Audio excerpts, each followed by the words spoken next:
Welcome to IMAX, the world's most immersive movie experience. Powered by a combination of the most advanced technology, we'll take you from the edge of your seat to the edge of reality. Enjoy crystal clear images and colors so intense they will take your breath away in specially designed theaters that bring you closer to the movies you love. Huge panoramic screens that allow you to escape into your favorite movie scenes. And immersive sound that will surround you from here, here, and here. We can take you from a pin drop to the thunder of a jet engine.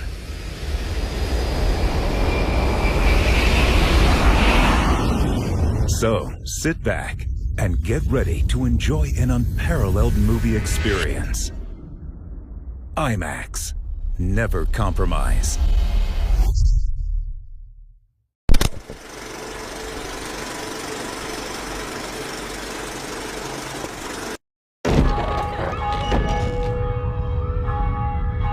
There's something wrong with the school. Something doesn't feel right.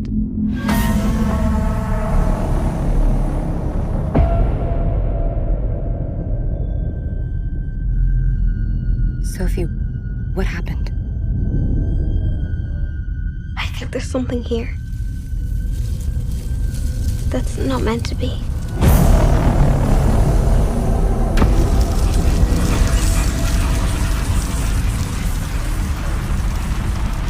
What did you see? I saw a nun.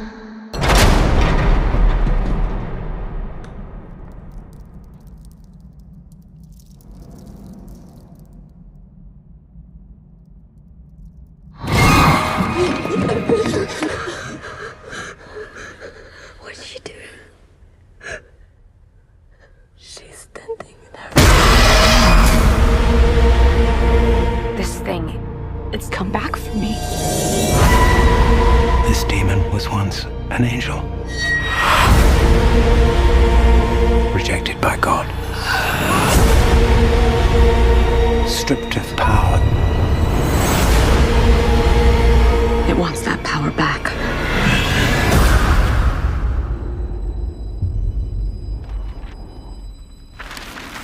It's okay to be scared. I'm scared too. You send that thing back to hell.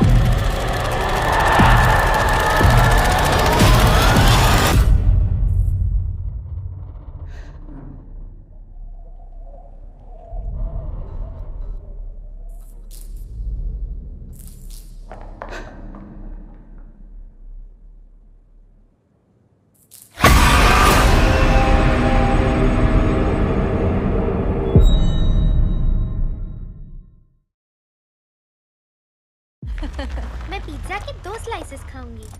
No हाँ बिल्कुल। नहीं, तुम हमेशा दूसरा slice waste करती हो। Hello mister and missus Cannon, मैं US embassy से बात कर रहा हूँ। आपकी बेटी केटी मिल गई है। वो जिंदा है।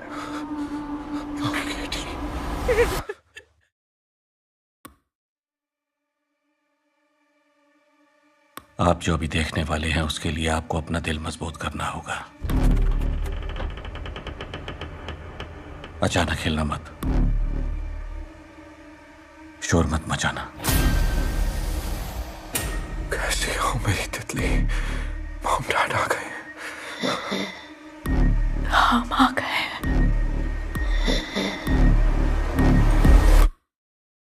हम आ गए। वो पिछले 8 सालों से लापता थी। हमारी बेटी एक 3000 साल पुराने पत्थर के ताबूत में पहुंची कैसे? उसे बस हमारे प्यार और देखभाल की जरूरत है।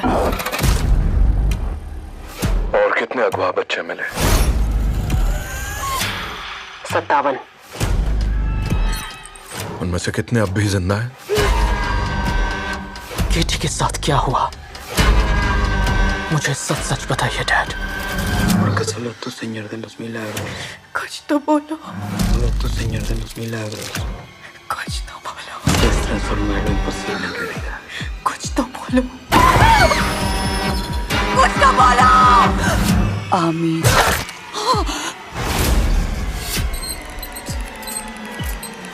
कुछ तो बोलो। डरो मत नानी, मर के मजा आएगा। इस साल देखिए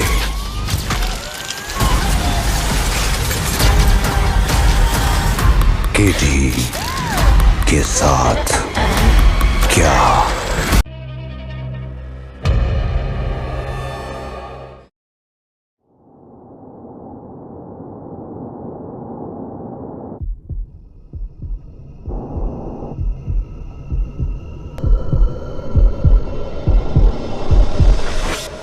एक डॉक्यूमेंट्री जिसमें मैं दिमाग से खेलकर डर को क्रिएट करूंगी। जैकलीन फर्नांडिस। मैं अपने फ्रेंड्स को बंगले पे ले जाऊंगी। पहुंच गए क्या? लगता तो है। वहाँ मैं उन्हें डराऊंगी और फिर फिल्म करूंगी। क्या नजारा है, वाह। पर ये सब शूट कैसे करोगी? मैंने बंगले में कैमरा और माइक छुपा रखे। कल रात को हो क्या रहा था? तुम लोगों ने वो सुना? ऐसी आवाजें आना आम बात है।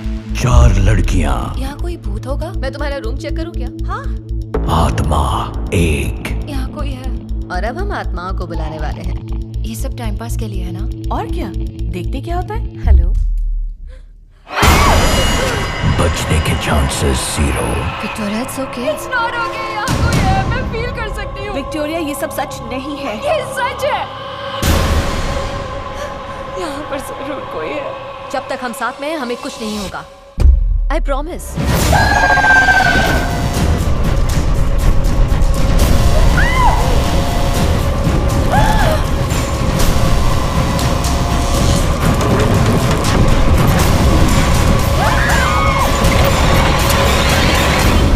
डर एक एहसास।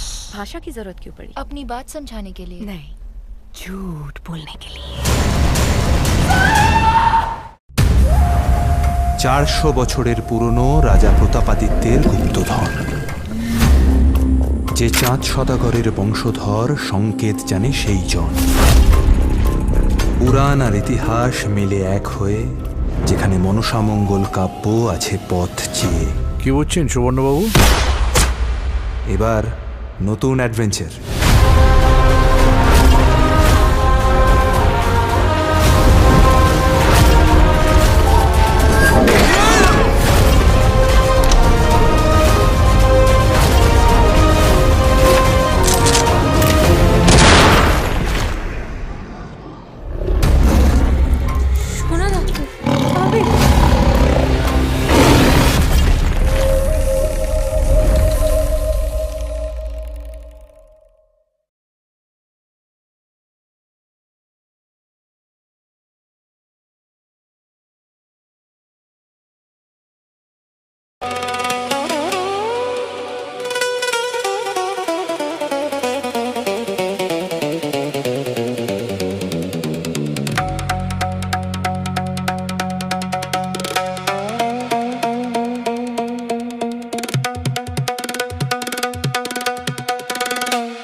কে?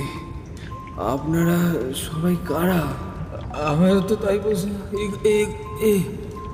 কারা আপনারা? এতগুলো মানুষ অজ্ঞান হয়ে পড়ে আছে। কি করে? কি হচ্ছে এটা? কি করছে? বুঝতে পারছি না। দাঁড়ান, শান্ত হন সবাই। আমি হয়তো বলতে পারবো আমরা এখানে কিভাবে এলাম। সে কি? কিন্তু আমাদের তো কিছু তো বুঝতে পারছি না। আমার মনে হয় আমাদের কোনোভাবে অজ্ঞান করিয়ে নিয়ে আসা হয়েছে এখানে। আমার কিছু জিনিস মনে পড়েছে।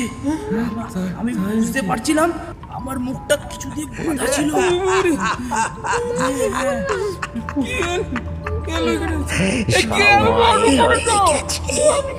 সময় হয়ে গেছে, এবার তোদের মরার পালা।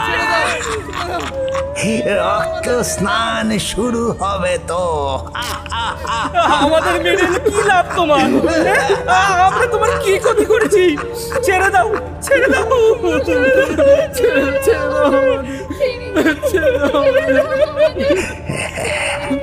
প্রত্যেক মহৎ উদ্দেশ্যের পিছনে কিছু বলিদান থাকে, দাম দিতে হয়।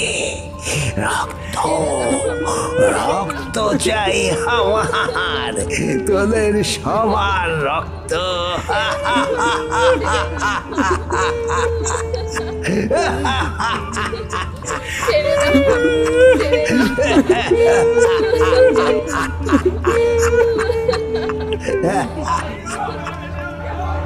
কোনো এক গুপ্ত স্থানে অন্ধকার গুহার ভিতরে ঘটে চলেছে এই অপার্থিব ঘটনা।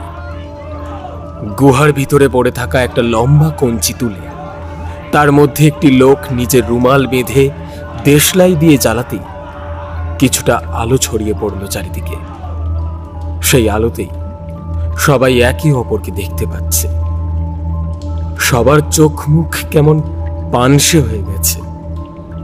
মৃত্যু ভয় সবার মধ্যে। হঠাৎই তারা অনুভব করল তাদের কারোর শরীরের উপর আর নিজেদের নিয়ন্ত্রণ নেই। একটা শক্তি তাদের সবাইকে একে একে সারি দিয়ে দাঁড় করিয়ে দিচ্ছে। তার ঠিক পরেই শুরু হলো প্রবল গোঙানির শব্দ।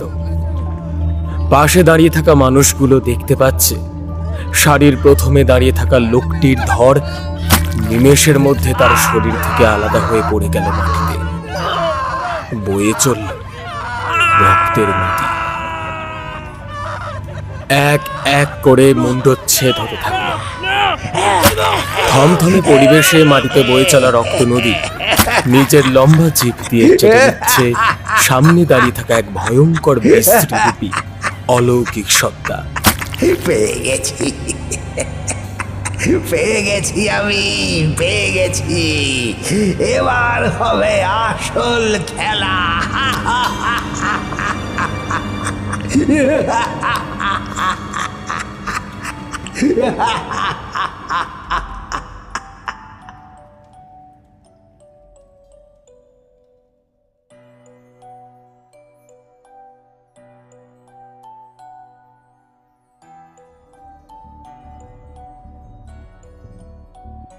কদমডাঙ্গা গ্রামে অকালে নেমে এলো এক কালো ছায়া।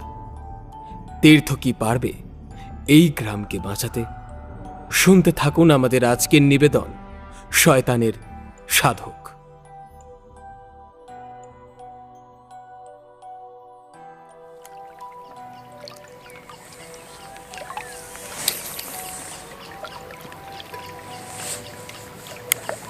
ওই তুই এখানে?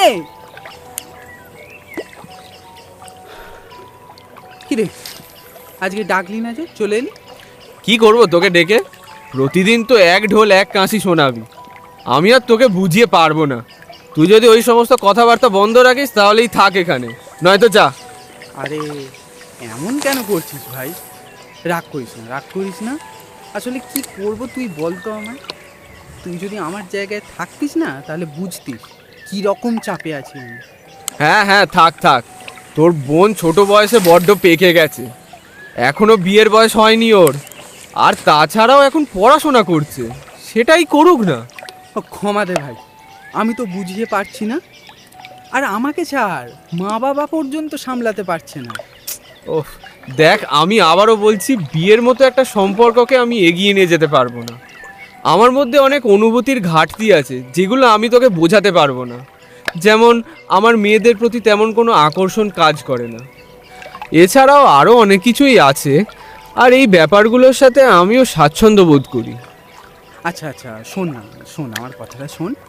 বলছি তুই একবার বিয়েটা কর। হ্যাঁ আমি বলছি একবার বিয়েটা কর, দেখবি সব ঠিক হয়ে যাবে। তোকে আমি বোঝাতে পারবো না ভাই, তোকে কতটা ভালোবাসে আমার বোন।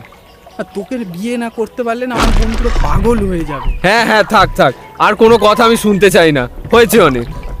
সুজয় মন খারাপ করে ফিরতেই যাচ্ছে, ঠিক তখনই সে দেখল পাশের জঙ্গলের ভিতর থেকে কেউ যেন এগিয়ে আসছে। আবার কি? এই সময় তো জঙ্গল প্রায় অন্ধকার, ওখানে কে হতে পারে? এটা কে? এই অমর্ত্য, অমর্ত্য এদিকে আয়, এদিকে আয়, তাড়াতাড়ি আয়। এই দেখ, এটা কে? অমর্ত্য পিছন ঘুরে দেখল তাদের সামনে এগিয়ে আসছে একটা উলঙ্গ নারী শরীর। দুজনের চোখ একেবারে স্থির হয়ে রয়েছে সেই রসালো ভঙ্গিমায় এগিয়ে আসতে থাকা কম বয়সী নারীর দিকে। তার কম্পিত সুউচ্চ বুক নজর কাড়ছে তাদের। পাগল টাগল হয়ে গেছে নাকি? এরকম করে কে বাইরে বেরোয়, আবার জঙ্গলে? ভাই মুখটা না কেমন চেনা চেনা লাগছে। কে রে ওই মেয়েটা? আমার শরীরটা কেমন হচ্ছে, কেমন অনুভূতি এটা। এই তোর আবার কি হচ্ছে? না না একদম নয়। এ কি, এ তোর অনুভূতি আমার ঠিক ভালো ঠেকছে না। এ ভালো জিনিস নয়, লক্ষণ ভালো নয়। এখানে বেশিক্ষণ থাকা যাবে না। চ চ চ, এখান থেকে চ, নিজেকে শান্ত কর, চুপচাপ চ এখান থেকে। এখানে এক মুহূর্ত থাকা যাবে না। এসো আমার কাছে, তোমার জন্যই তো এসেছি আমি, তোমার শরীরে শিহরণ জাগিয়ে তুলতে।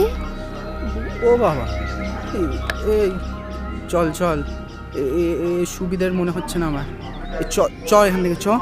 না না, ওর শরীরটাকে না কেমন ধরতে ইচ্ছা করছে বড্ড। আমি পারবো না রে যেতে। ওকে ওকে এক্ষুনি চাই, আমার এক্ষুনি চাই। কথাগুলো বলেই অমর্ত্য তীব্র গতিতে ছুটে এসে সেই নারী শরীরটাকে চরম তৃপ্তিতে ভোগ করতে শুরু করেছে। অমর্ত্য যাস না, আমার কথা শোন। অমর্ত্য তুই মরে যাবি ভাই, চলে আয়, ওই সময় পড়িস না। অমর্ত্য তাড়াতাড়ি চলে আয় ওখান থেকে। ইতিমধ্যেই সুজয়ের সামনে দুটো বস্ত্রহীন শরীর যৌবনরত অবস্থায় মাটিতে লুটোপুটি খাচ্ছে। সেই দৃশ্য দেখতে লজ্জাবোধ করছে সুজয়, কিন্তু বন্ধুকেই মায়াজালে ফেলেও যেতে পারছে না সে। হঠাৎ সেদিকে তার চোখ পড়তেই দেখল ওই মেয়েটির গাল জুড়ে ছড়িয়ে পড়েছে এক বিশ্রী হাসি।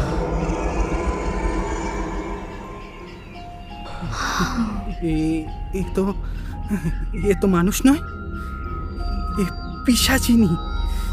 পালাতে হবে, পালাতে হবে, এক্ষুনি পালিয়ে যেতে হবে এখান থেকে।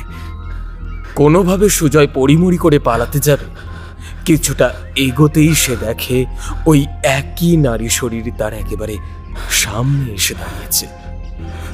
কিন্তু কিভাবে? তুই কোথায় পালাচ্ছিস? কি করে? ও তো এক্ষুনি ওখানে। অমর্ত্যর দিকে তাকাতেই সে দেখল সেখানে শুধুই অমর্ত্যর শরীর জ্ঞান হারিয়ে পড়ে আছে। সে মনে মনে ভাবল, এবারে কি তার পালা? কি করলে তুমি? তুমি অমর্ত্যর সাথে কি করলে? ও জ্ঞান হারিয়ে পড়ে আছে কেন?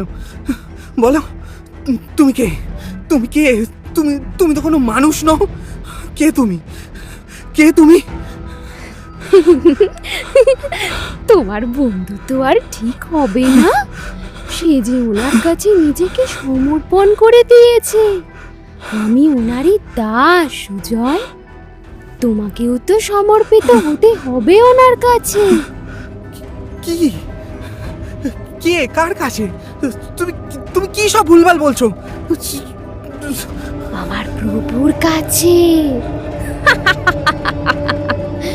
তোমার বোন পাগল হয়ে গেছে, কিছুক্ষণের মধ্যেই সে আত্মঘাতী হবে। কার জন্য বলো তো? না না না না, তুমি মিথ্যে কথা বলছো। ও সব মিথ্যে কথা, ও কোনো দিন হতে পারে না ওইভাবে। ও ওইসব হতে পারে না। তুমি যাও, আমার বন্ধুকে ছেড়ে দাও তুমি। মিথ্যে নয়, প্রভু সব জানে। তোর এই বন্ধুর জন্য তোর বোনের আজ এই দশা। রাগ হয় না নাকি অমূর্তর ওপর? তোর বোনের প্রতিশোধ নিবি না? না না না না না না। কথাগুলো শোনার পর থেকে তার মাথা যেন বন বন করে ঘুরতে শুরু করেছে। ক্রমশ নিজের উপর নিয়ন্ত্রণ হারাচ্ছে সে। হঠাৎ সে শক্ত কাঠের মতো দাঁড়িয়ে বিড়বিড় করতে শুরু করল। অমর্ত, তুই যেটা করলি ভালো করলি না অমর্ত। শাস্তি তোকে পেতে হবে অমর্ত, শাস্তি তোকে পেতে হবে। আর তোকে আমি মেরে তোর শাস্তিটা দেবো। তোকে আমি মারবো অমর্ত, তোকে একদম শেষ করে দেবো, একদম শেষ করে দেবো অমর্ত। সঙ্গে সঙ্গে মেয়েটি হাতের মধ্যে একটা ধারালো ছুরির আহ্বান করল। নে নে নে, এই ছুরিটা দিয়ে মার।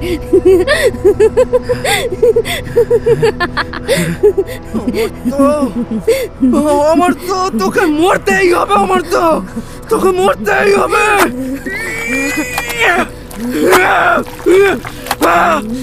মার তুই অমর্ত, মার। তুই আমার বোনকে মারবি, মারবি আমার বোনকে। মার অমর্ত, মার মার অমর্ত, মার মার।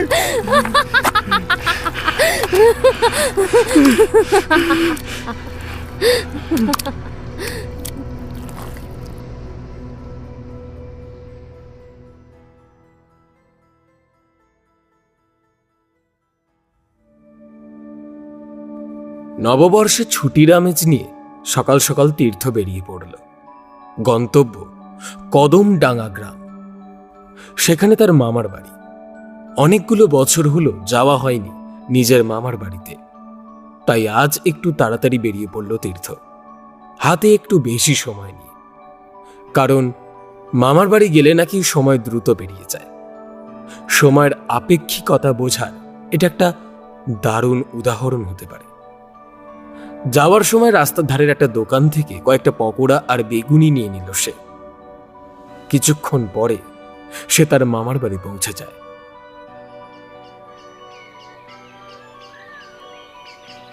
আরে আয় আয় আয়, আমি তো ভাবলাম তুই বোধহয় ভুলেই গেছিস এই বুড়োটাকে। না না, ভুলে যাব কেন?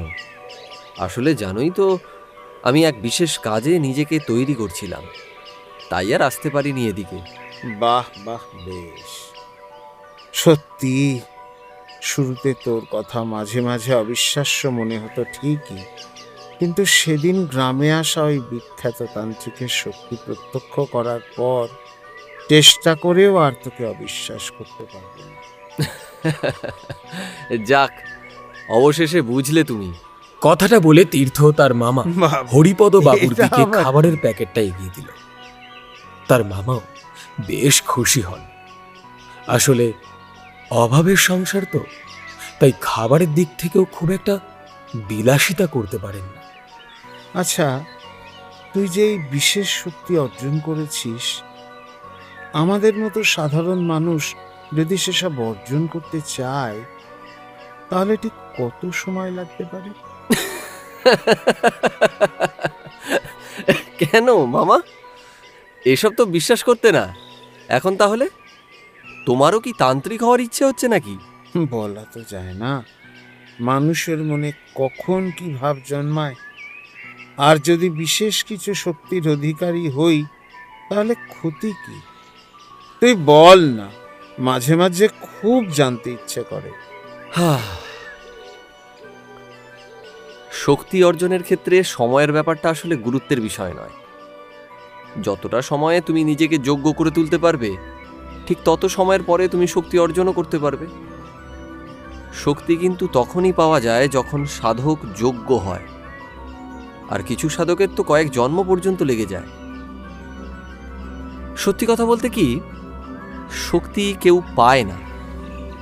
সাধক ধ্যান আর ভক্তির দ্বারা নিজের মধ্যেকার সেই শক্তিকে ধীরে ধীরে চিনে নেয়, জেনে যায় নিজেদের মধ্যেকার সেই অনন্ত শক্তি পর্যন্ত পৌঁছানোর পথটাকে। আচ্ছা, যদি যোগ্যতা থাকলেই শক্তি পাওয়া যায়, তাহলে যেসব শয়তান সাধক থাকে যারা অপরের অনিষ্ট করে, ওরা কিভাবে শক্তি অর্জন করলো?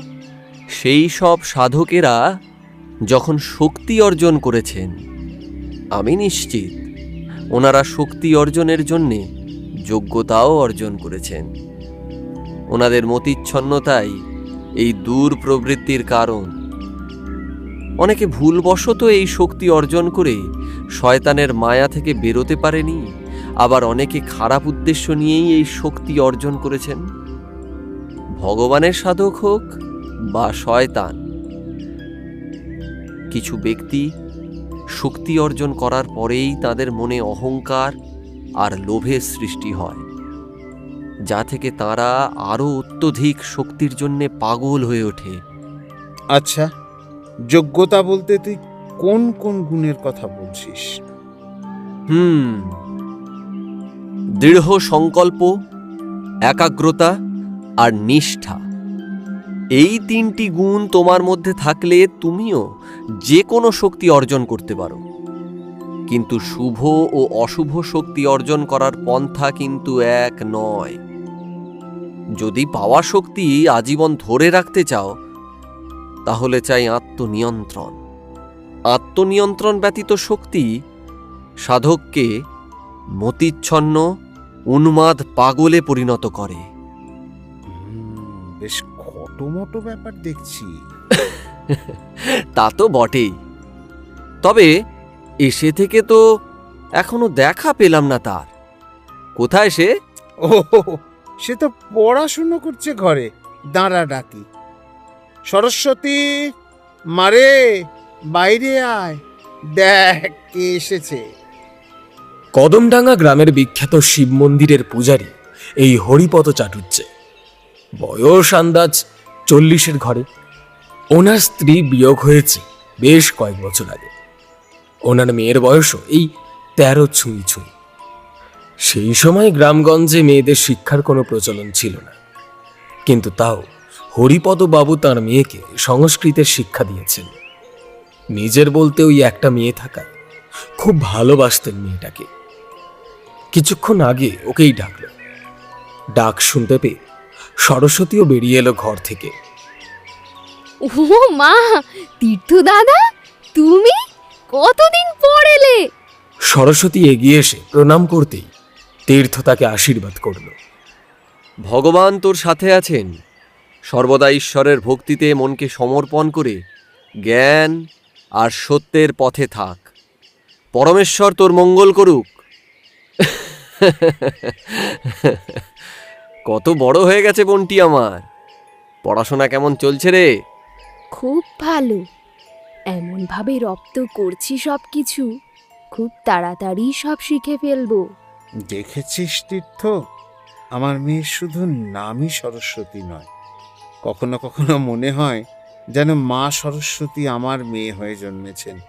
এই অল্প বয়সে মেয়েটা বেদ, পুরাণ, উপনিষদ একেবারে ঠুঁটস্থ করে ফেলেছে। বাহ, খুব ভালো। আচ্ছা মামা, গ্রামের ওই শিব মন্দিরে দেখলাম বিশেষ আয়োজন হয়েছে, কিছু আছে নাকি? আরে, কাল মন্দিরের প্রতিষ্ঠা দিবস ছিল, তাই আজকে ওই একটু গরিব মানুষদের খাওয়ানোর আয়োজন করা হয়েছে। ও আচ্ছা, তাহলে আজ দুপুরের খাওয়া ওখানেই খেয়ে নেওয়া যাবে খন। হে বাবা, সে কি কথা! না না, ওখানে তুই গেলে মানাবে না। মামা, ওটা তো ভগবানের প্রসাদ। হ্যাঁ হ্যাঁ, সে আমি তোর জন্য প্রসাদ এনে দেব, কিন্তু তুই ঘরেই খাবি।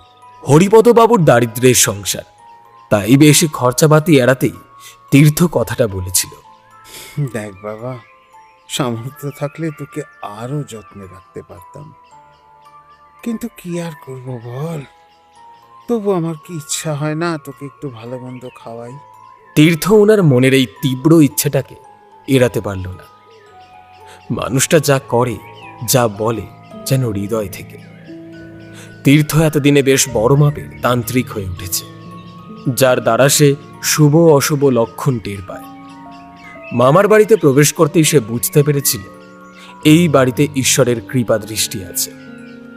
মানুষ দরিদ্র অবস্থায় থাকলেও যদি জানা যায় ঈশ্বর প্রত্যক্ষভাবে তার সাথে আছে, তাহলে দারিদ্রতা ঘরে বাস করলে মনে ঠাঁই পায় না।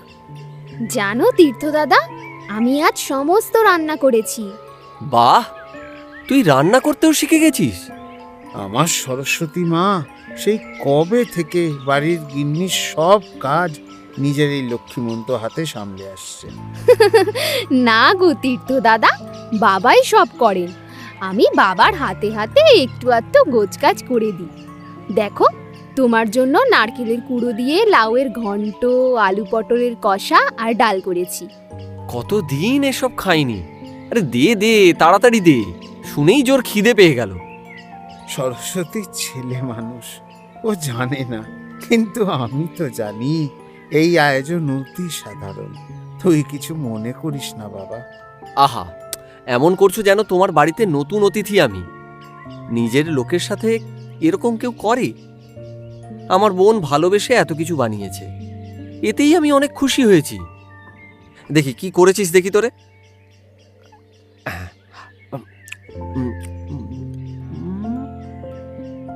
অসাধারণ, অসাধারণ, কি সুস্বাদু খাবার। অমৃতের স্বাদও বোধহয় এত ভালো হয় না। দাদার প্রশংসায় পঞ্চমুখ দেখে সরস্বতী বড় আনন্দ পেল।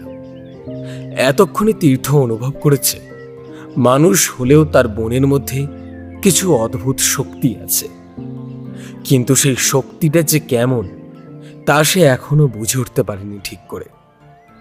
দুপুরের খাওয়া শেষ হতেই সরস্বতী তীর্থকে ডেকে নিয়ে গেল তার বইয়ের ঘর দেখাতে। সাথে হরিপদ বাবুও ছিলেন। কি সুন্দর করে সারা ঘরের দেওয়াল বই দিয়ে সাজিয়েছিস। এ তো দেখছি শাস্ত্র চর্চা থেকে শুরু করে তন্ত্র মন্ত্র যন্ত্র, হাতে লেখা পুঁথি, সবকিছুই যেন আছে। আবার আধ্যাত্মিক বিষয়ে সমস্ত ক্ষেত্রের উপর নানান বইও তো বিদ্যমান। তা মামা, এত সব বই কোথা থেকে ব্যবস্থা করলে? এসব বই আমার জোগাড় করা না, ওই 5 পুরুষের সংগ্রহের ফল। এগুলো যে এক একটা অমূল্য সম্পদ।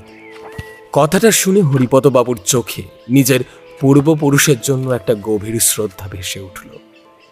এতগুলো বইয়ের মধ্যে তোর প্রিয় বই কোনটা? প্রশ্নটা শুনে সরস্বতীর মুখ কেমন যেন শুকিয়ে গেল। আসলে বাবা বলো, তুমি তো আমাকে বেশিরভাগ বই পড়তেই দাও না। আগে বড় হও, তারপর সেসব বই পাবে। তুমি শাস্ত্র চর্চা করছো, এসব ছেলে খেলা নয়। আমি তো তোমায় বলেছি মা, তুমি বড় হয়ে যাও, একদিন এই সব বই তোমার হবে। সমস্ত বইগুলো তীর্থ দূর থেকে চোখ বুলিয়ে বেরিয়েই আসে। হরিপদ বাবুর অমন কথা শুনে তীর্থ লুকিয়ে ওনাকে কিছু প্রশ্ন করেন।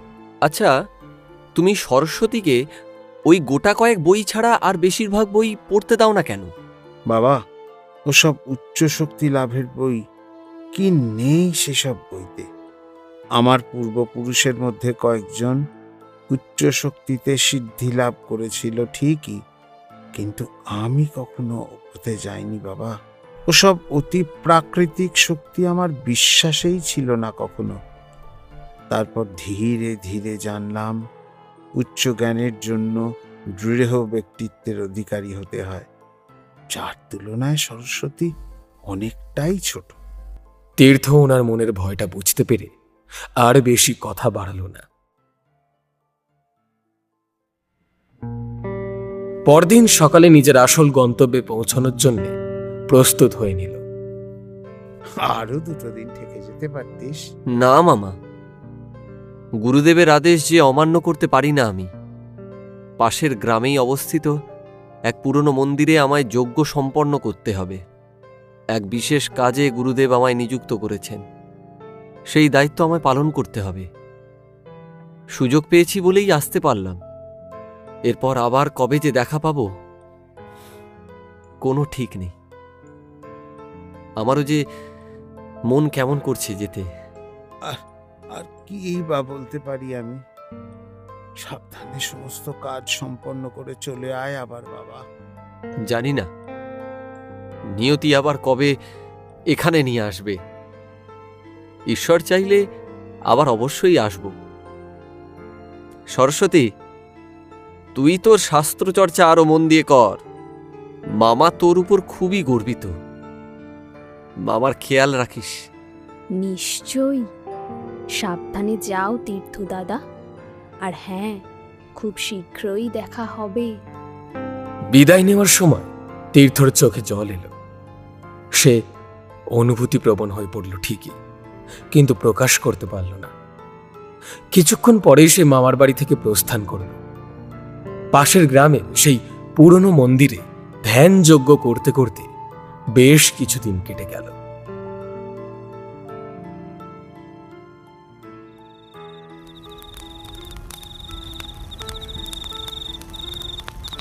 ओम ह्रीं शिवाय कालिकाय स्वाहा। ओम ह्रीं शिवाय कालिकाय स्वाहा। ओम ह्रीं। বিঘ্ন পড়ছে। কে কে ওখানে? সামনে এসো। সদ্য সদ্য তন্ত্র সাধনের যোগ্য হওয়ার প্রথম পদক্ষেপ নিয়েছে ভৈরব, কিন্তু নিজেকে যোগ্য করে তোলা যে এত সহজ কাজ নয়। ক্রমাগত হয়ে চলা অদ্ভুত শব্দে তার ধ্যান ভঙ্গ হয়। সে দেখে তার থেকে একটু দূরে বট গাছে ঠেস দিয়ে বসে আছে একজন লোক। দেখে মনে হচ্ছে উনি হাঁপাচ্ছেন। সেদিন পূর্ণিমা ছিল। আশেপাশের গাছপালার ছায়া পড়ে বেশ একটা আলো আঁধারি সৃষ্টি করেছিল মন্দিরের চারপাশে। মন্দিরের দুয়ারের একদিকে ওই বট গাছে যেমন চাঁদের আলো পড়েছিল, ঠিক তেমনি অন্য দিক থেকে মন্দিরের ভিতরে অন্ধকার যেন ওই আলোকে বাধা দিচ্ছিল। আর ওই ব্যক্তিটি বসেছিল এই আলো আর অন্ধকারের সীমা। ওই আলোতে ভৈরব বুঝতে পারল লোকটি একভাবে তার দিকেই তাকিয়ে জোরে জোরে নিঃশ্বাস নিচ্ছে। কে আপনি? এরকম হাঁপাচ্ছেন কেন? লোকটি ভৈরবের কথার কোনো উত্তর দিল না। খানিকক্ষণ চুপ করে থাকার পর লোকটি বলল, আমি তোমারই মতো একজন সাধক হওয়ার চেষ্টায় আছি।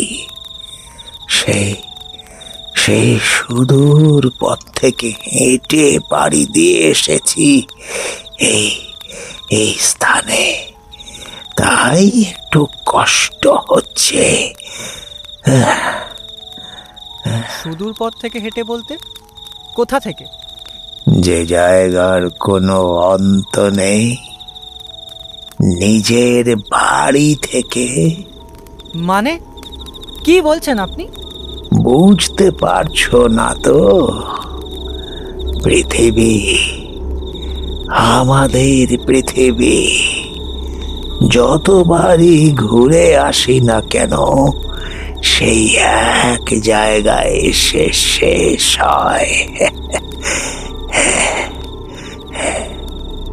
লোকটার কথা শুনে অবাক হয়ে মুখ না দেখতে পেলেও গলা শুনে একটা ব্যক্তিত্বের পরিচয় পেল ভৈরব। কিছুটা পাগল গোছের সাধক হয়তো, তবে লোকটির বলা একটা কথায় ভৈরবের মনে খটকা লাগে। আচ্ছা, আমি যে একজন সাধক হওয়ার চেষ্টায় আছি তা আপনি জানলেন কি করে? আমার কাছে যে পৃথিবীর সমস্ত খবরাখবর থাকে। বেশ বেশ, তবে আপনি এখানে থাকবেন কত? ঠিক যতক্ষণ তুমি থাকবে। মানে ঠিক কি বলতে চাইছেন আপনি? আমার থাকার সাথে আপনার কি সম্পর্ক? ভৈরব লোকটার বলা কথাগুলো কোনো অর্থই খুঁজে পেল না। হঠাৎ সে দেখল লোকটির চোখ মুখ কেমন বিভৎসভাবে বিকৃত হতে শুরু করছে। ধীরে ধীরে এক ভয়ঙ্কর প্রাণীর মতো রূপ নিচ্ছে। ভয়ে গায়ের লোমগুলো খাড়া হয়ে উঠল। আপনি আসলে ঠিক কে? আমাকে যে তার সাধক হতে হবে, তাই তোকে আমার সাথে নিয়ে যেতে এসেছি। আমি যাব না কোথাও। এই জায়গা ছেড়ে চল, ওঠ ওখান থেকে। যাও এখান থেকে। কোনো মতেই আমি তোমার সাথে যাব না। কোনো অনিষ্ট করতে চাইলে আমার মহাদেব কিন্তু তোমায় ছাড়বেন না। আসবি না তুই, আসবে না।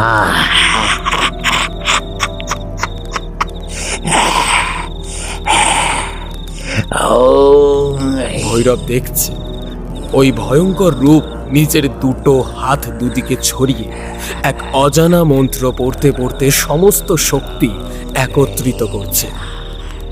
আর ঠিক তারপরে ভৈরব অনুভব করল কেউ তার পুরো শরীরটাকে আষ্টে পৃষ্ঠে চেপে ধরেছে।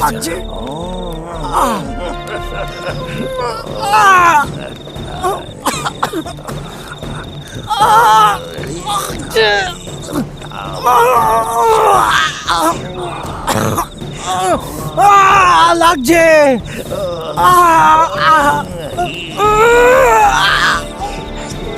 চাপের পরিমাণ ধীরে ধীরে এতটাই বেড়ে চলেছে, মনে হচ্ছে শরীরের ভিতর সমস্ত অঙ্গ যেন ছিটকে ফেটে বেরিয়ে আসবে।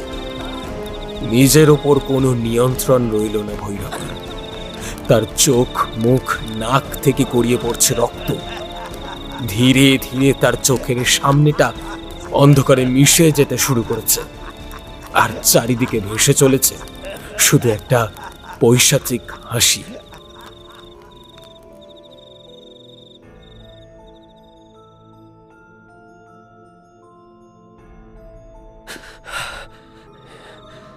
এ কি দেখলাম আমি? ভৈরবের সাথে এটা কি হলো? নিশ্চয়ই নিশ্চয়ই কোনো অশুভ শক্তি গ্রামটিতে ঘুরে বেড়াচ্ছে। কথাটা বলতেই তার মনে এলো ভৈরব যে মন্দিরে নিজের ক্রিয়া সম্পন্ন করছিল সেটা আসলে কদমডাঙ্গা গ্রাম, যেখানে তীর্থর মামার বাড়ি। মনে পড়তেই ভয়ে বুকটা কেঁপে উঠল তার। তার চিন্তাটা আরো একটু যেন বেড়ে গেল। মামা বোন সবাই ঠিক আছে তো? মহাদেব, তুমি রক্ষা করো ওদের। আমার কাজ এখানে শেষ। যত তাড়াতাড়ি সম্ভব মামার বাড়ি পৌঁছতে হবে। আর দেরি না করে তীর্থ রওনা দিল। এখানে এখানে বড়সড় কোনো ঘটনা ঘটেছে। মহাদেব, ওরা যেন সুস্থ থাকে। হাঁটতে হাঁটতে তার মামার বাড়িও চলে আসে। মামা, মামা, বোন, কোথায় তোমরা? তোমরা ঠিক আছো তো?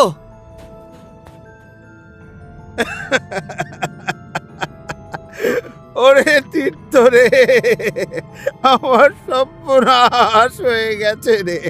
আরে কি হয়েছে? আরে বলো আমায়, আরে বলো, আরে কি হয়েছে বলবে তো? আমার ওই লক্ষ্মীমন্ত মেয়েটা পাগল হয়ে গেছে। ওকে অপদেবতায় বশ করেছে।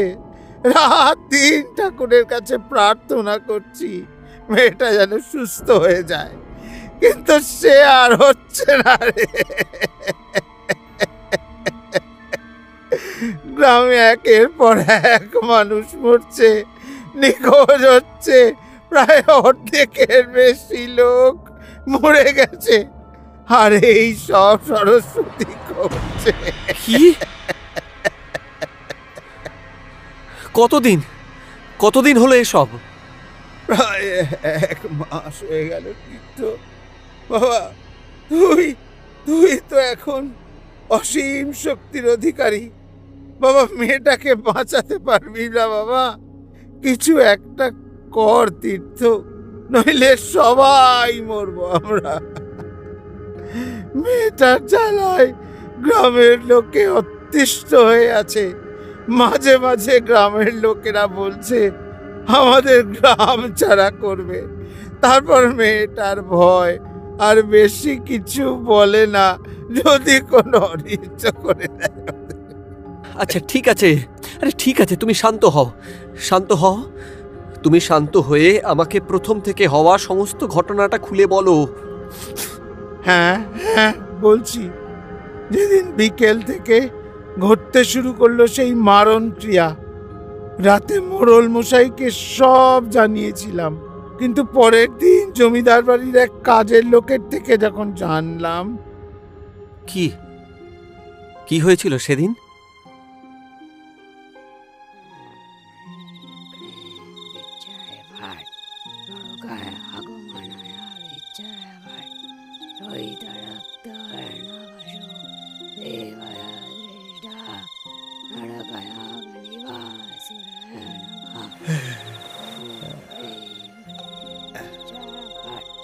মেয়েরা আমার কি করছে এখনো? এত রাত হয়ে গেল। সরস্বতী, ঘুমিয়ে পড়। এখনো পড়াশোনা করছিস মনে হচ্ছে। অনেক রাত হয়েছে রে, ঘুমিয়ে পড় এখন, কাল সকালে পড়বি আবার। এই বলে হরিপদ বাবু আবার চোখ বুঝলেন, কিন্তু কিছুক্ষণ পর আবারও সরস্বতীর গলার আওয়াজ পেলেন তিনি। এবার একটু চিন্তিত হয়ে পড়লেন। এই সারা রাত জাগলে তো শরীর খারাপ করবে, দেখি তো একবার গিয়ে।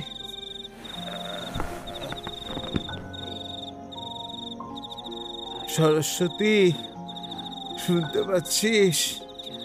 মারে, শুয়ে পড়। এখনো পড়ে চলেছে। রে, দরজা খোল। আরে কি হচ্ছেটা কি? খোল বলছি। দরজায় বারবার ধাক্কা দিতে একটু ফাঁক হয়ে সরে গেল দরজাটা। এই তো।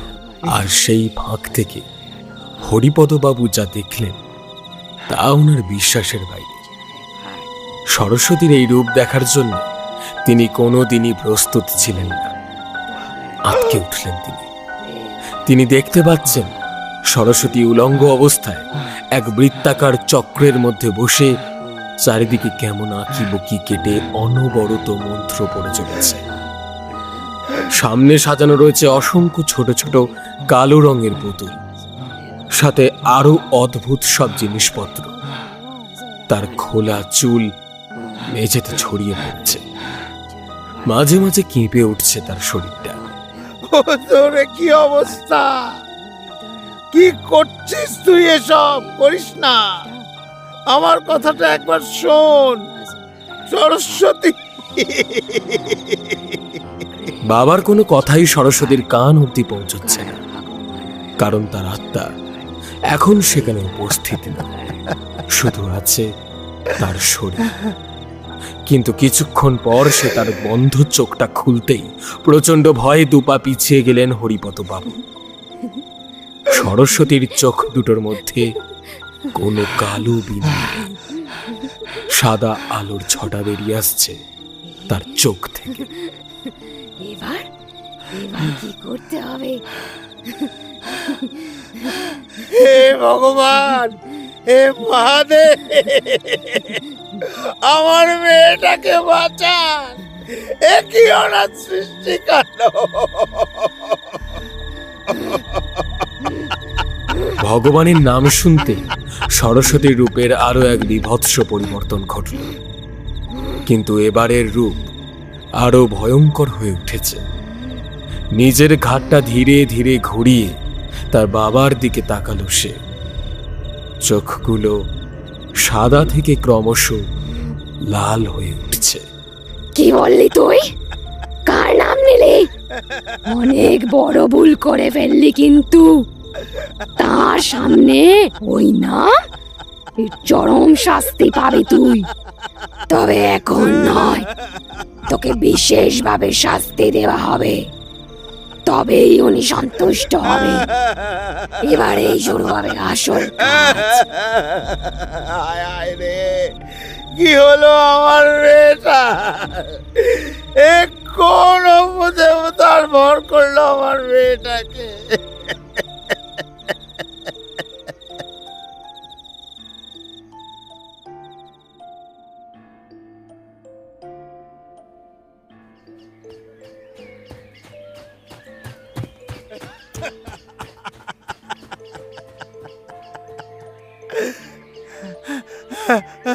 মোড়ল মশাই, একবারটি আমার কথা শুনুন, আমার মেয়েটাকে বাঁচা। এখন আবার কি হলো? জীবনটা অতিষ্ঠ হয়ে গেল আমার। এ কি হরিপদ বাবু, আপনি এখানে? কি হয়েছে? কিছু করুন মোড়ল মশাই, আমার মেয়েটা কি সব তন্ত্র মন্ত্র শুরু করেছে। কাল মাঝ রাত থেকে এখনো নিজের ঘর থেকে বেরোয়নি। কি করব কিছু বুঝে উঠতে পারছি না। সে কি তন্ত্র মন্ত্র, কালো জাদু? কিন্তু সরস্বতী যে ভারী ভালো মেয়ে জানতাম আমি। বিচার চাই, বিচার চাই, ওদের বিচার চাই, বিচার চাই।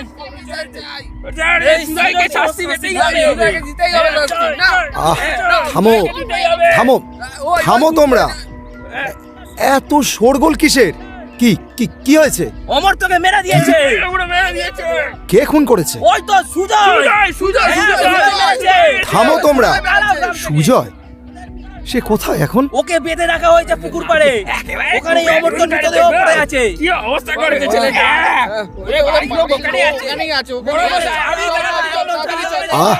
ঠিক আছে ঠিক আছে, আমি ব্যবস্থা নিচ্ছি। তোমরা বেশি চেঁচামেচি না করে এগো, আমি যাচ্ছি।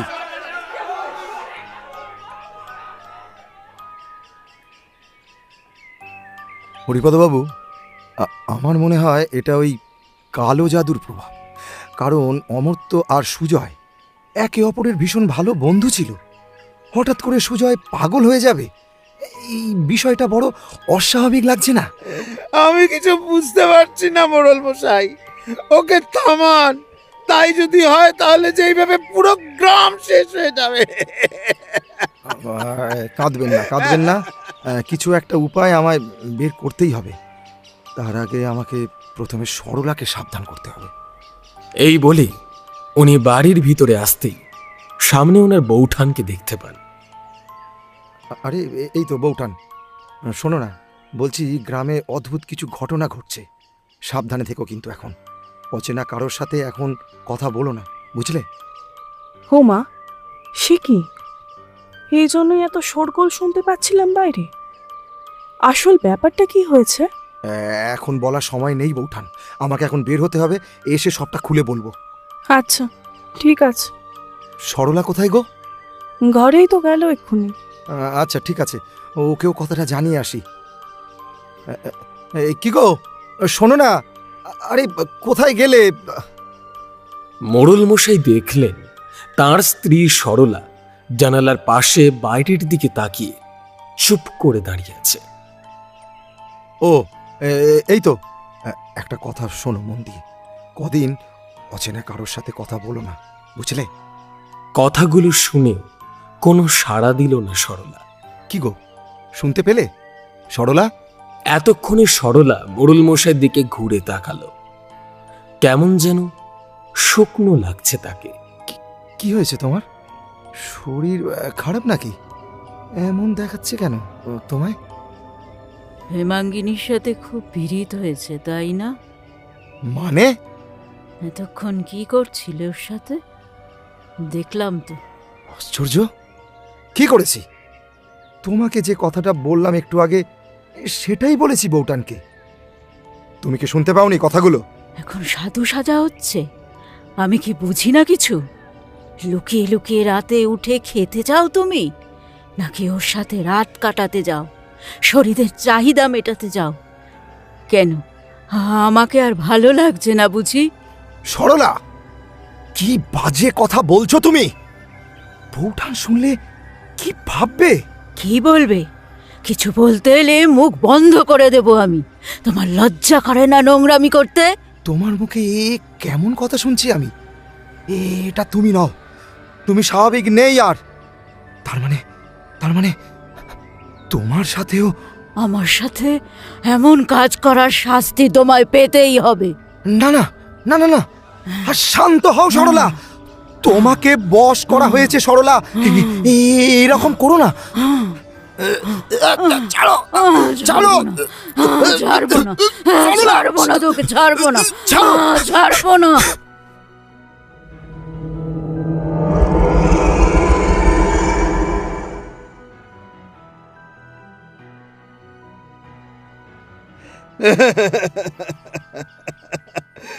লোকে এখন আমার বাড়ির পাশ দিয়ে যেতে ভয় পায়।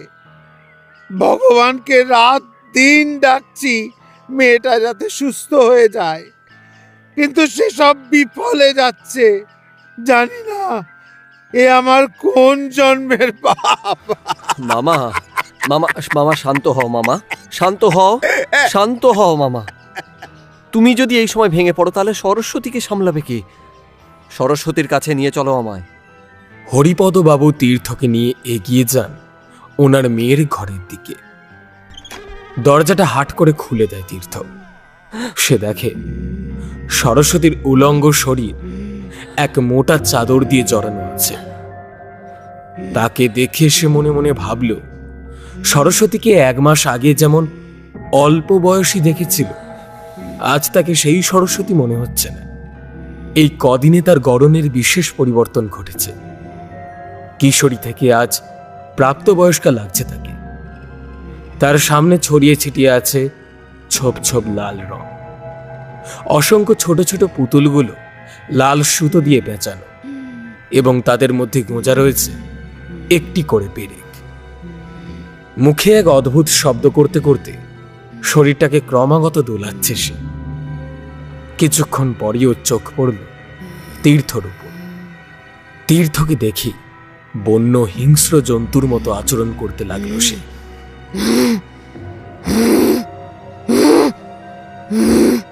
তুই কি করতে এসেছিস এখানে? তোকে আমার সহ্য হয় না একদম। চলে যায় এখান থেকে। যদি মরতে না চাস পালা। তোর এত শক্তি আছে যে তুই আমাকে মারতে পারবি? কোনো প্রশ্ন আমি শুনতে চাই না। তুই চলে যায় এখান থেকে। আমার প্রভুকে তুই চিনিস না, শেষ করে দেবে তোকে। বল, কে তোর প্রভু? বল। উনি আমার প্রভু শয়তান। আমি ওনার পায়ে নিজের আত্মাকে সমর্পণ করেছি। আমার সাধনা এখন শেষ পর্যায়ে।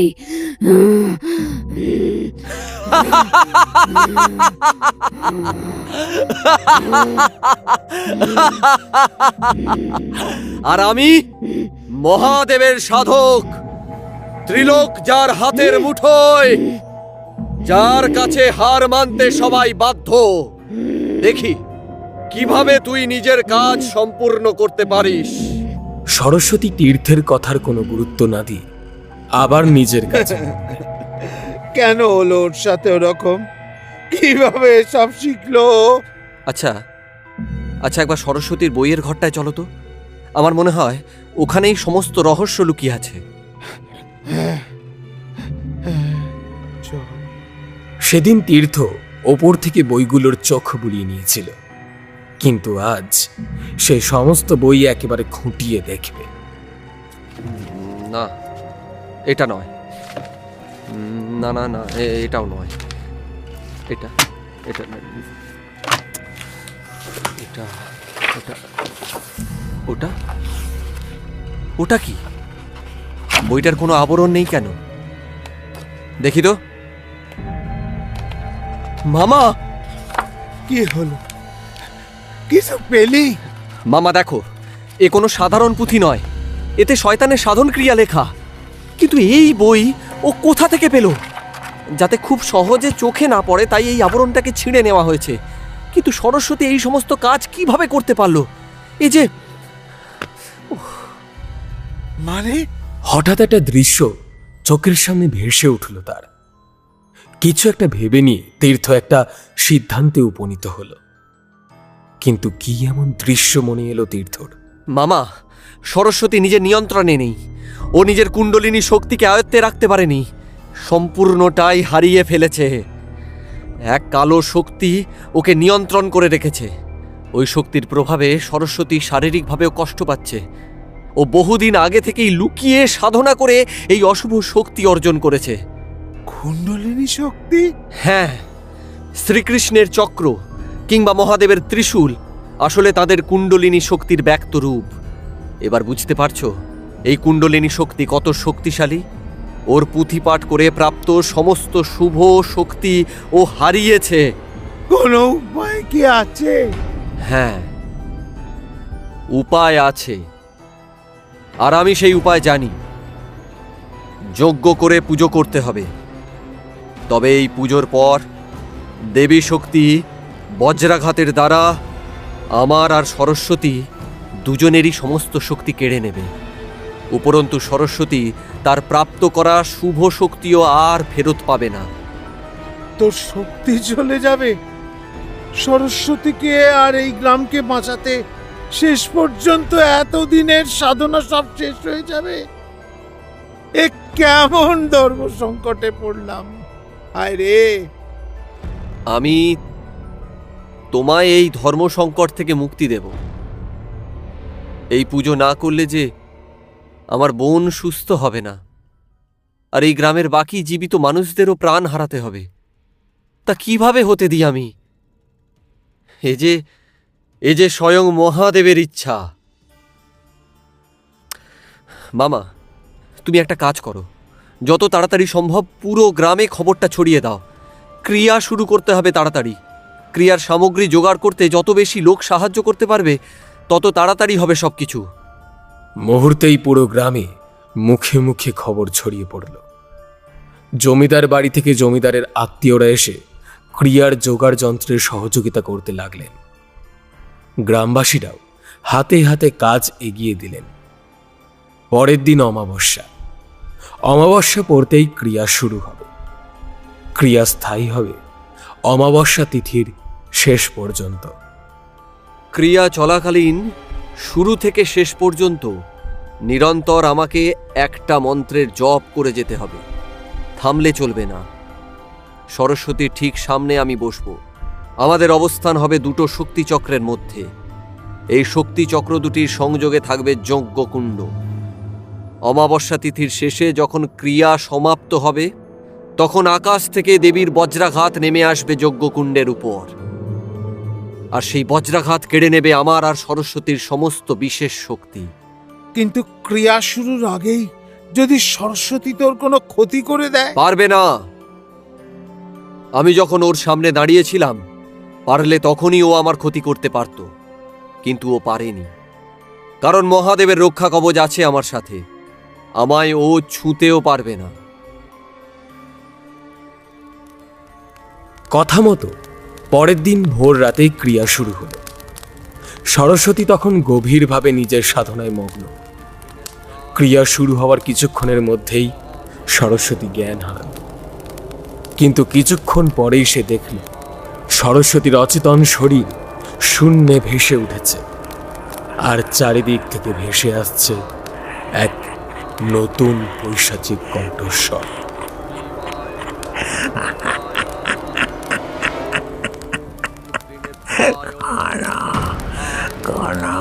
যোগ্য কিচ্ছু করতে পারবে না। কে তুমি? সামনে এসো। সঙ্গে সঙ্গে প্রকট হলো এক বিকৃত কালো পোশাক পরিহিত এক পুরুষ, কিন্তু তার মুখটা আসলে হিংস্র জন্তুর মতো। সেই জান্তব চোখ দুটো একেবারে সাদা জলজল করছে। কি ভেবেছিস এই মেয়েটাকে ছাড়া আমি কিছু করতে পারবো না? ভৈরবকে তুই মেরেছিস, তাই তো? মেরেছি? আমি কে ওকে মারার? ওরা তো কেউ মরেনি, সবাই জীবিত,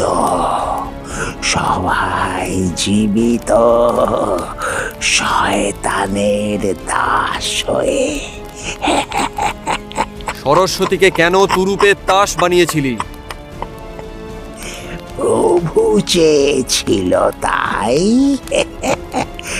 ওর মধ্যে এক বিশেষ শক্তি আছে যেটা ওনার খুব পছন্দে।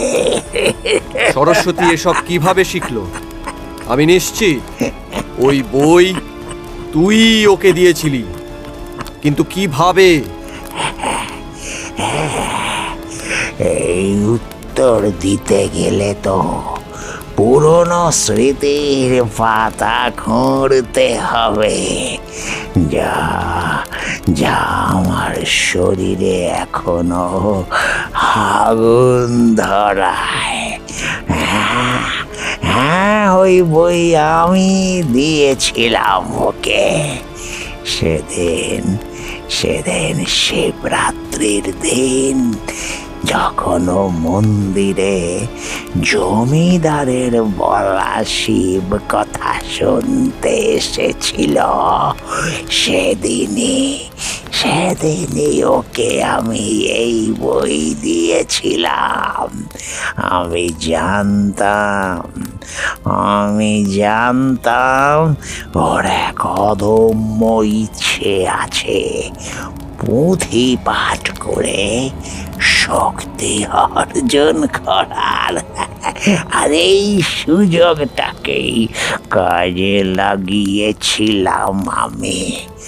ছদ্মবেশে ওকে আড়ালে ডেকে আবরণ ছাড়া বই দিয়েছিলাম, যাতে উৎসাহের সাথে ও বইটা পড়তে শুরু করে। আরো তাই করলো।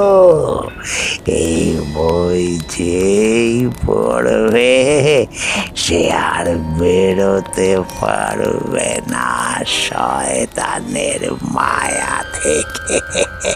এত কিছু করে তোর লাভ কি হলো? গ্রামের মানুষদের ক্ষতি করলি কেন তুই?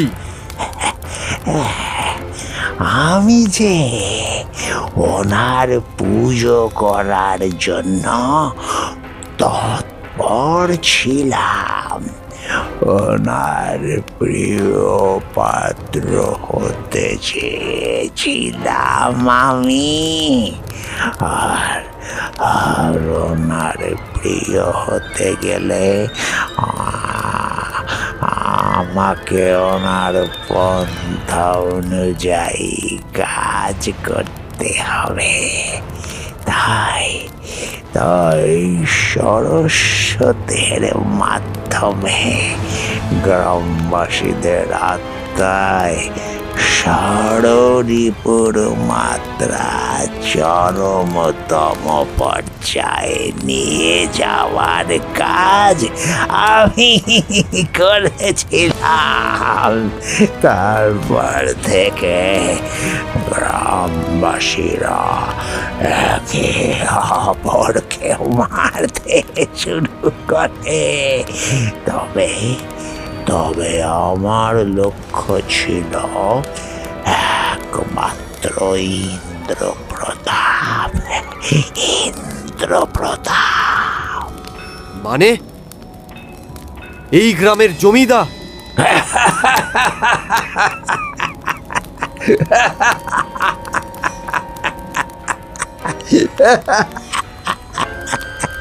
জমিদার জমিদার জমিদার আমি ছিলাম। আমি এই রুদ্রপ্রতাপ। ও আমার জায়গার দখল নিয়েছিল। জমিদার বাড়ির বড় ছেলে ছিলাম আমি, কিন্তু কেউ আমাকে শান্তিতে থাকতে দিল না। আমার বিয়ের পর থেকেই সত্যনারায়ণের তার দিকে চোখ পড়েছিল।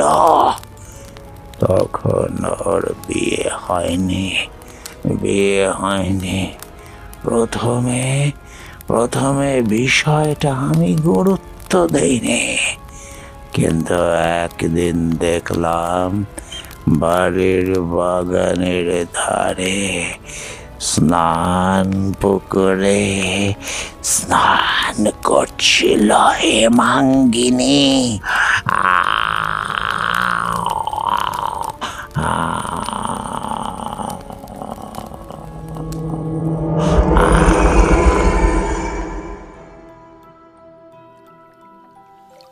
ধর, একা একা এমন জল নিয়ে খেলতে ভালো লাগে?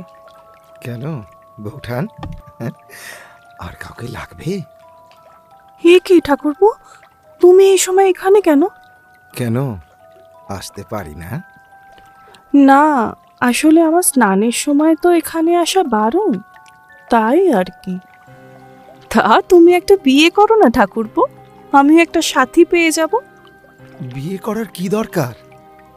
আমার সাথে জলকেলি করতে পারবে না? এসব কি বলছো ঠাকুরপো? আরে আরে কি করছো? এখানে এসো না। আমি এই অবস্থায় কেউ দেখে নিলে সমস্যা হয়ে যাবে। না না না, কিচ্ছু হবে না বৌঠান, কিচ্ছু হবে না। এখন তো কারোর আসা বারণ এখানে। হ্যাঁ, এই নাও এই নাও, জল খেলো আমার সাথে।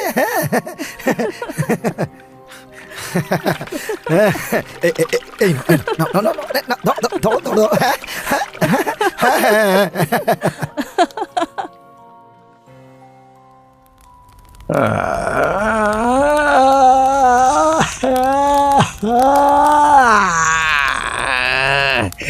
সেদিন আড়ালে আমি সবটা দেখেছিলাম।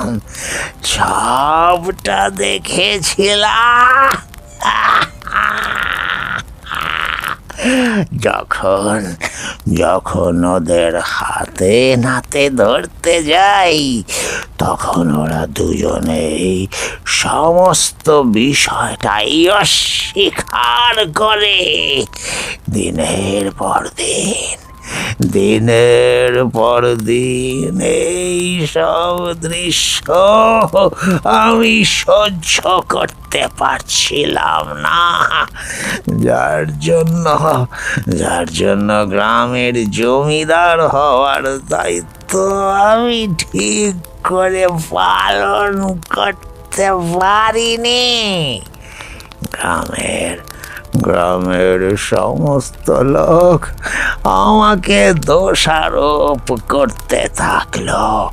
কদিন পরে এক রাতে আমার কানে কে যেন ফিসফিসিয়ে কিছু বলে চলেছিল। সেদিন আমি বুঝলাম আমার জায়গা এখানে নয়, আমার জায়গা তার পায়ের কাছে। তারপর শয়তানের সাথে আমার চুক্তি করতে হয়। আমি চেয়েছিলাম এর প্রতিশোধ আর আর ওনার প্রিয় হওয়ার সুযোগ। তার বদলে উনি চাইলেন মানুষের আত্মা আর রক্ত। কিন্তু তুই যেটা করেছিস সেটা অনুচিত। নির্দোষ মানুষগুলোর প্রাণ আমি আর কিছুতেই যেতে দেব না। ঠিক তারপর তীর্থ সরস্বতীর কানে কি যেন বিড়বিড় করে বলল, আর সরস্বতীর অচেতন শরীরটা আবার কিশোরী রূপে ফিরে এলো। এরপরই তীর্থ চোখ বুজে মন্ত্র জপ করতে লাগলো। সাথে সাথে এক কান ফাটানো চিৎকার ছড়িয়ে পড়ল চারিদিকে। আমার প্রভু কিন্তু তোকে ছাড়বে না।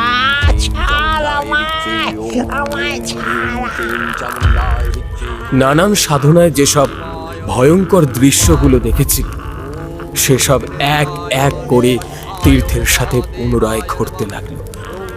সে আগেই নিজেকে সাবধান করেছিল এসব তারই স্মৃতির দেখানো মায়া। সে যেন এসব দেখে ভয় না পায়।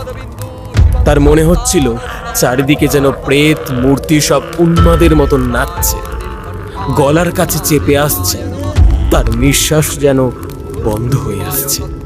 কিন্তু তাও সে এক মনে মন্ত্র জপ করতে লাগল। এক এক করে সমস্ত বিভীষিকাময় ঘটনাগুলো ঘটে যেতে লাগল।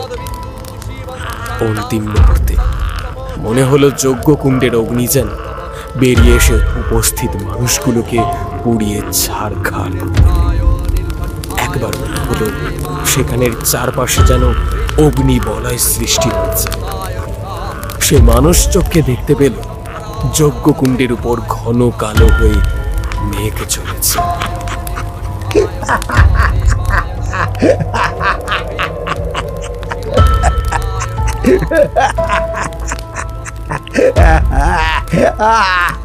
আমি বলেছিলাম না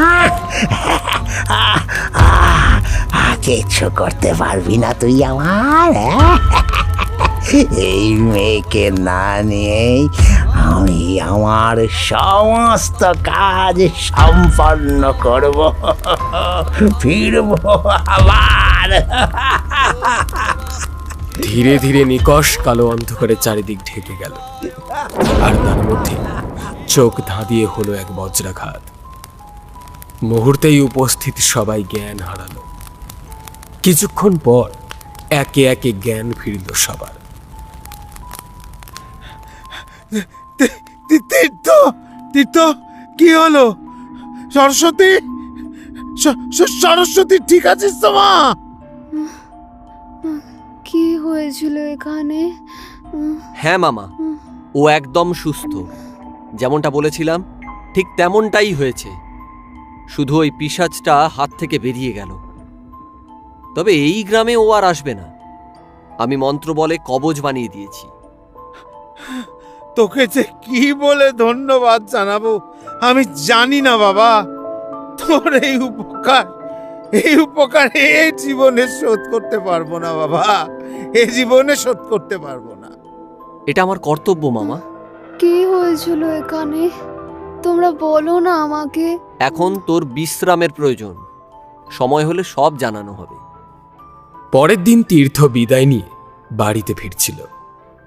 কদমডাঙ্গা ছেড়ে বেশ কিছু দূর চলে এসেছিল সে। পথে এক মহাদেবের মন্দির দেখতে পেয়ে সেখানে প্রবেশ করল। ওম নমঃ শিবায়। মহাদেব, আমি নিজের সাধনা আবার শুরু থেকে শুরু করব। আমাকে আশীর্বাদ করুন মহাদেব।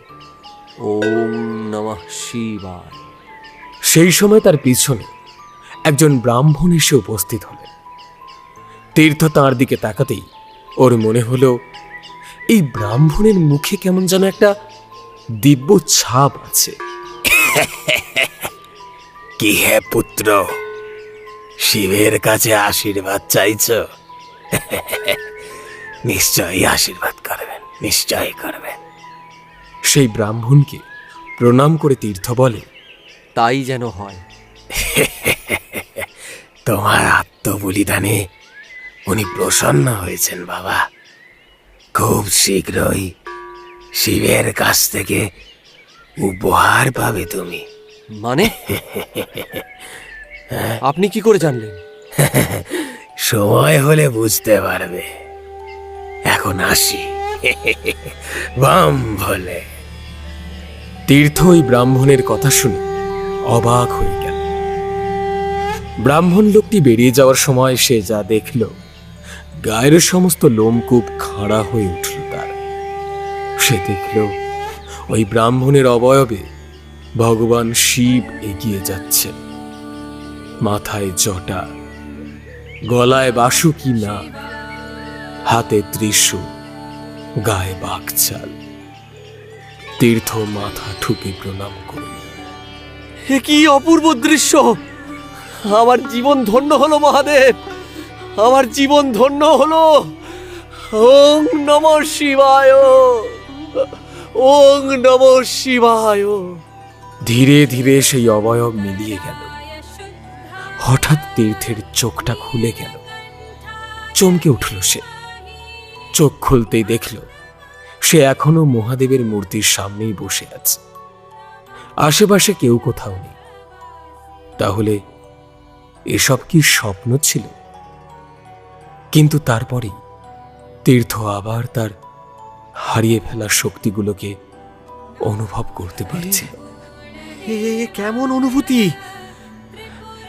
কি আমি কি আমার আমার সমস্ত শক্তি আবার ফিরে পেলাম? কেমন লাগছে? হ্যাঁ হ্যাঁ, তাই তো।